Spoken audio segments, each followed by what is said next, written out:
Nuclear security and safety on the Korean Peninsula have come under the spotlight thanks to the upcoming Nuclear Security Summit.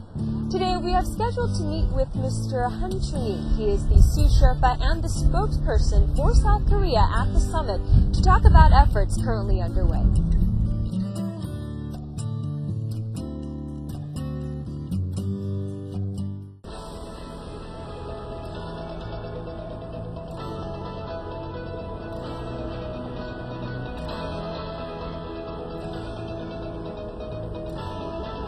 Well, first of all, Mr. Han Chung-hui, I want to thank you so much for giving us your time for this interview. I know that with just days away till the Nuclear Security Summit, you must be very busy. First of all, how do you feel about it? I feel like I'm, student who is waiting for, final exam. Very big final exam. That's right. Right. So March 26th to the 27th, it is taking place, in fact, right here where we are at the COEX in Seoul. That's right. So with this Nuclear Security Summit, being that you were part of the team trying to prepare for this, let me ask you, it couldn't have been easy trying to cater to, we're talking leaders from over 50 countries, various organizations, all different backgrounds. How did you go about, or what were some of the difficulties in trying to target all of these different leaders? Right. We will invite 58 leaders, all around the world. Those leaders, is composed with, many different groups and also many different regions. Group means there are, nuclear weapons countries like P5 and also non-nuclear weapons countries, and some countries which have nuclear, power reactor, but some countries not. And also some countries has, different political direction, like non-alignment movement. So there are many different groups, even though we are going toward the same direction of, prevention of nuclear terrorism. So Korea's role is to, bridge all different views and positions. So last more than a year, Korea has been working together with all different parts of the world with many different meetings. So we have several rounds of Sherpa meeting and sous-Sherpa meeting, and we propose the Seoul communique and put forward the agenda. But I think we don't feel that much difficulty to bridge all different views, because Korea doesn't have any strong position of any political ideology or positions, and also Korea is in a position to embrace all different cultures and policies and different languages. So I think it's quite a unique position for Korea to converge all different views and put forward at one single final document like a Seoul communique. I think we are very happy and pleased to see this kind of very bridging role of Republic of Korea. Mm-hmm. I think you're being very modest, I'm sure, with the Seoul communique took drafts and different meetings, but you're right, the ultimate goal, we all are kind of going for nuclear security, for right. peace, right? So that does make things easier. Now, you did mention there are different countries, right? And when we think nuclear activities, we think North Korea, and that's another unique aspect of South Korea, being that, of course, we are neighbors with the country. Now, unfortunately, we did see some confirmation reports come out of North Korea saying that they're planning on launching an Earth observatory satellite on April 15th to celebrate Kim Il-sung's 100th birthday, the anniversary. Now, will this topic, maybe can we expect it to be popping up during the Nuclear Security Summit? Actually, Nuclear Security Summit will deal with prevention of nuclear terrorism. This is main topic. So in that sense, like North Korean nuclear affairs and also Iranian nuclear issues will not be a topic of discussion in summit. But as you said, very unfortunate and regrettable development by North Korea to be, possibly launch this, satellite. But this is a very, clear violation of UN Security Council Resolution 1874, which prohibits any launch using ballistic missile technology. So whatever this is, a satellite or not, I think the technology is same.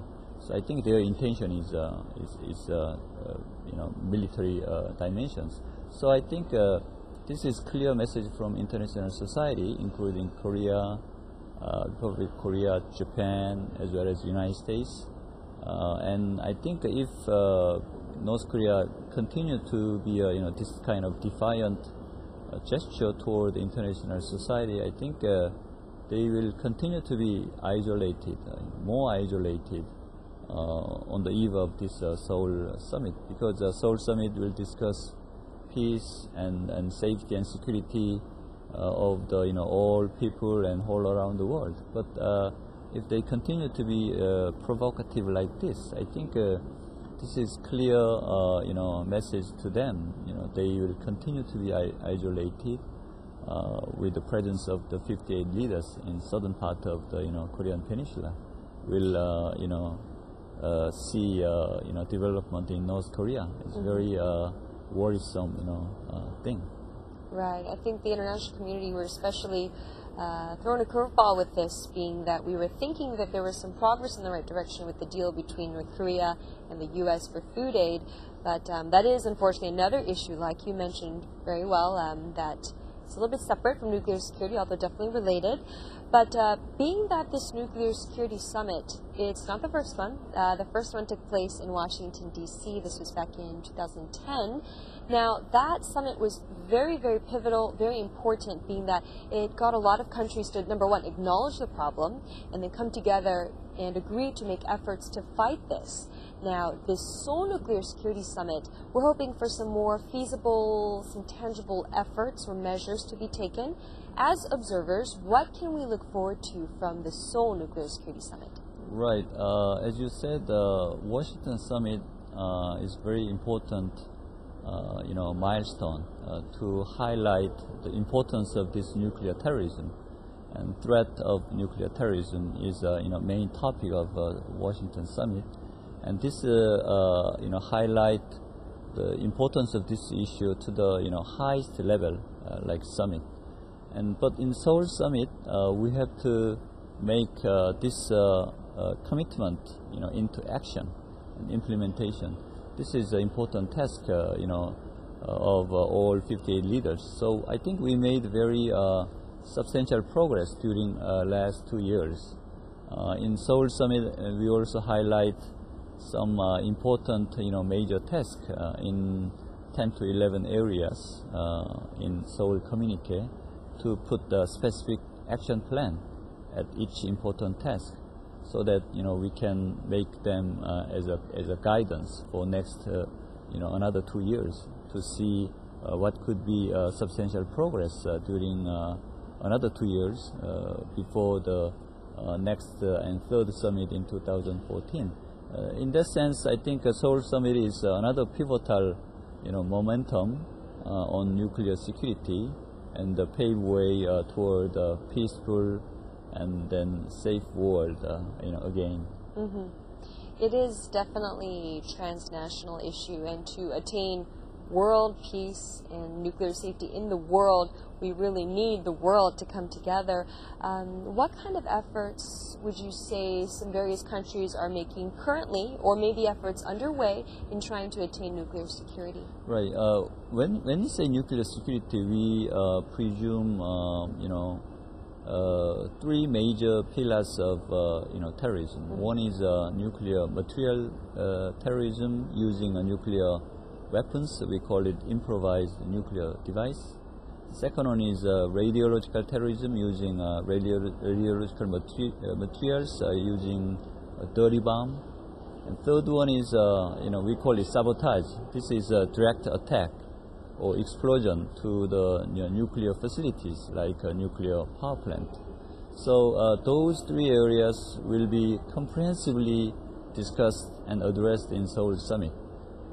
So if I say several important areas, I think one of the most important issues is how to reduce and minimize nuclear materials like highly enriched uranium, as well as plutonium, two most dangerous and important fissile materials using for nuclear weapons.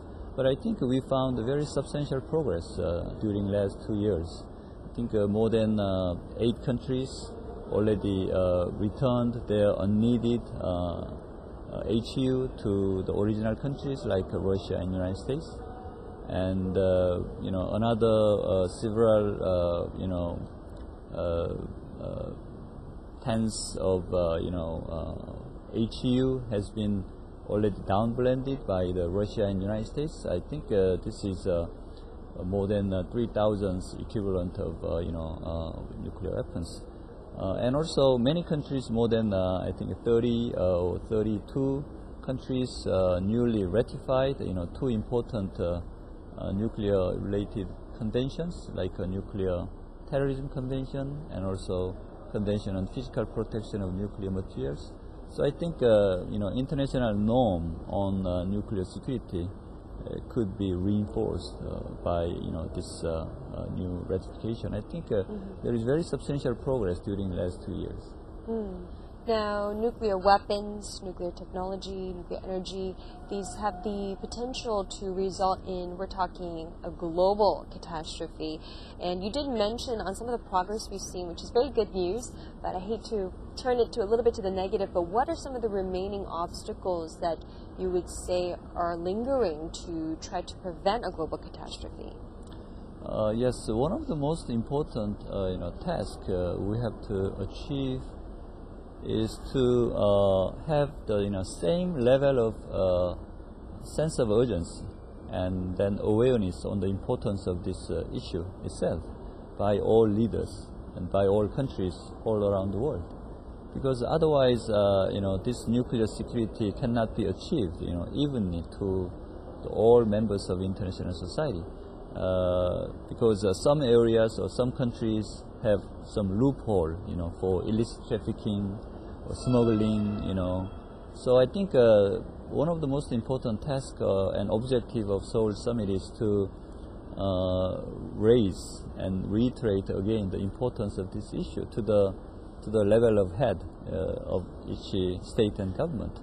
And also in nuclear security is somewhat new agenda and new issues after 9/11 terrorist attack. I think this is emerging issue. So that means that we don't have any clear standard which can apply to all countries. Safety is different track, and safety has been developed by for a long time since first construction of nuclear power plant. Security is a quite new issue. So each country has different policy and different regulation and different actions by their own judgment on the seriousness of this threat. So I think we have to make some standards on nuclear terrorism and nuclear security, which could be applied to all countries. I think this is a task of the Nuclear Security Summit process, as well as IAEA and also UN. So to make all countries have same sense of urgency to apply the same standard, so that we can reinforce nuclear security. It does make it easier to know what you have to do once you have that bar set, right? That's right. That's right. Now, you said you feel like a student studying for a final exam, and with it being in just a few days right around the corner, so let me ask you, what kind of results do you look forward to? So basically, what grade do you expect for your final exam? I think we did our best. As I said, the role of bridging and facilitating and the unique position of Korea to put all different voices and positions in one single document, and I hope that and also many countries will issue their own new sets of commitment individually and collectively. So this is another important achievement of Seoul Summit. I think in overall, we can say that this is very successful summit, and also we can say to the international community that nuclear security will be reinforced and continue to be strong. So I think this is a clear message to international society. I hope we could make this summit very success and also with all satisfaction from visiting head of state and head of government. Right. This definitely does spotlight Seoul as the hosting country, and we know that you, along with everybody else involved, working very, very hard to make sure it is a success. Now, Washington Summit was a big deal. It just kind of put the stake into the ground to start things off, get the momentum flowing. But this summit, equally important, maybe if not even more, to continue to keep that momentum and to steer it into the right direction for other countries to follow. But we wish the Nuclear Security Summit here in Seoul the best, and we thank you so much for your time, Mr. Han Chung-hui. Thank you very much.